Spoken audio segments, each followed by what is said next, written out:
Hello, and welcome back to another day of art. Our goal today is I can explain what symbolism is and how artists use it in their work. So far, we have talked about the portrait subject, what they can show us about themselves through how they are posed and the expressions they have on their faces. What we will talk about today is the symbols and objects around that person in the art. Up until a couple hundred years ago, the literacy rate around the world is the ability of the population to read, was very, very low. Like, not many people could read. Even though a lot of people could not read, they still wanted to be able to tell stories and pass on information. One way that they could do this is through symbolism. Symbolism is the idea that a visual picture can be used to represent something else. Often, stories were told using common symbols and paintings to teach the lessons that the community found to be important. An example of this would be visually showing the power of those who were in charge of the community.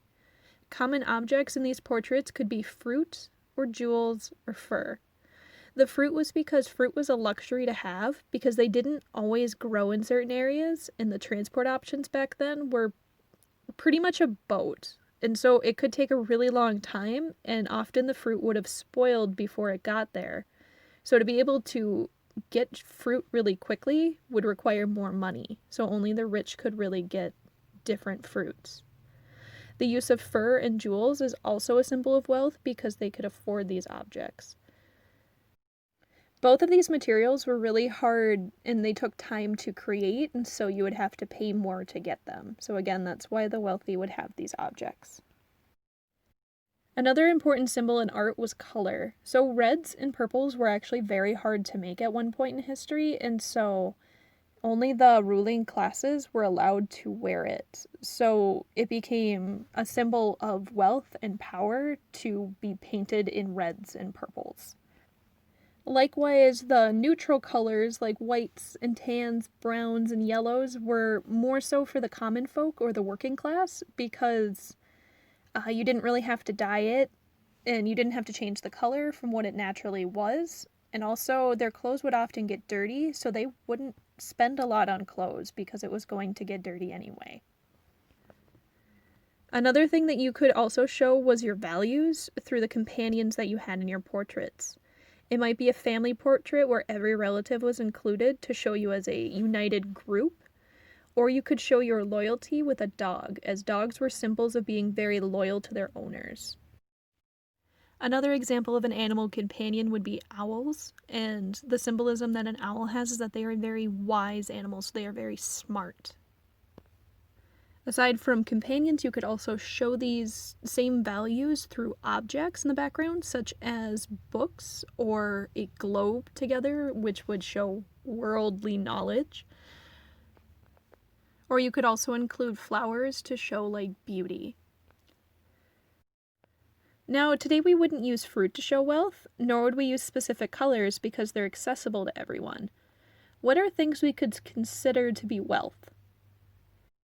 If we stuck with food, we could use really fancy cakes, or we could use shellfish like crab or lobster because they're still really expensive to get. When it comes to what we wear, it could be like big brand names like Nike, or the objects we carry around like Apple phones and watches.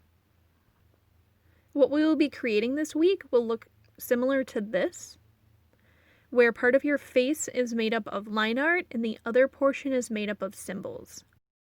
The line art symbolizes you physically as a person as you look whenever somebody sees you, whereas the symbols describe who you are as a person on the inside, what you are interested in, and what you value to anyone who would look at your portrait. What I want you to do today is brainstorm some ideas for symbols you could use to show a specific part of who you are in a portrait. Do you want to portray your intelligence, your friendship, your loyalty, your humor? How could you create symbols for these to use in your portrait? Create a couple ideas on Sketchbook and upload your photo to this discussion. For example, I created a heart to symbolize that I really value love, and I created a picture that is a brain in a book to show that I value intelligence, and I added an artist palette to show that I value creativity. So that is all that I have for you today. I will see you tomorrow. Have a great day. Bye.